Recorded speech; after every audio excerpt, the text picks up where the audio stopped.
Despite expensive IPs, Korean businesses capitalize on the Squid Game Season 2 wave.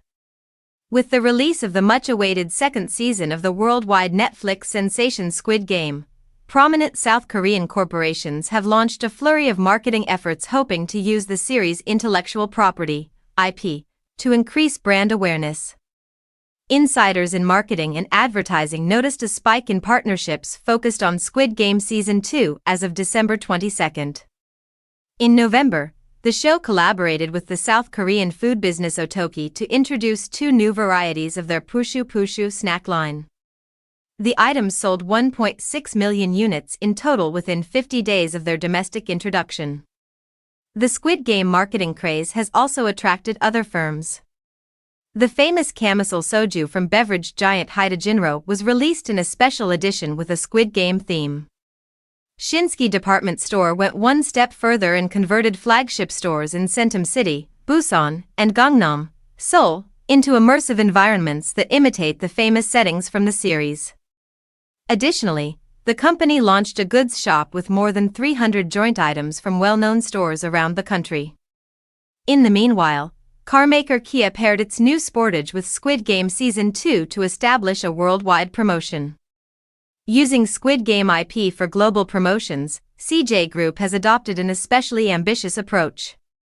Leading health and beauty shop CJ Olive Young is launching joint versions of its private label cosmetics brands, Wakemake and BRANGGREN.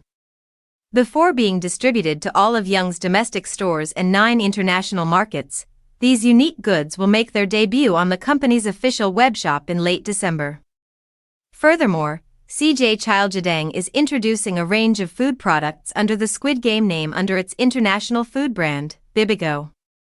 Dumplings, tteokbokki, seaweed snacks, bungeopang, fish-shaped waffles with sweet red bean filling, rice balls, gimbap, and fried squid are among the traditional Korean dishes on the menu. The United States, Japan, and various European countries will be among the 14 countries where this product line will be offered. The haste with which Squid Game-themed merchandise is being released highlights a group effort by businesses to capitalize on the show's global appeal. The success of these initiatives, according to some industry insiders, hinges on whether the second season can achieve the first's extraordinary level of worldwide recognition. According to reports, licensing costs for the IP of the series vary according on the kind of partnership. Simple product branding using Squid Game graphics, or passive partnerships, usually costs less than 1 billion won, about $700,000. Co-developed goods or integrated marketing are part of active collaborations that vary from 2 billion to 3 billion won, $1.38 million to $2.07 million. Olive Young's Bring Green campaign, which was inspired by the Squid Game Red Light, Green Light, is one prominent ongoing collaboration.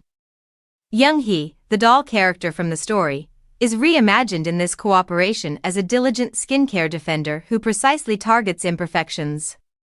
Companies apparently give Netflix a royalty of 4% to 9% of sales on Squid Game branded items in addition to licensing costs.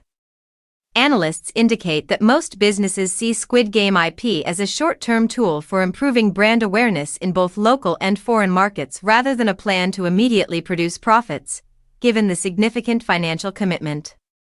Eom Nam Hyun, a professor of advertising and public relations at Hongik University, said that Squid Game Season 2 has not yet shown that it can garner the same level of international recognition as Season 1. The remarkable success of the first season was perhaps the basis for negotiating the license costs for Squid Game IP. It remains to be seen whether the sequel can provide comparable outcomes.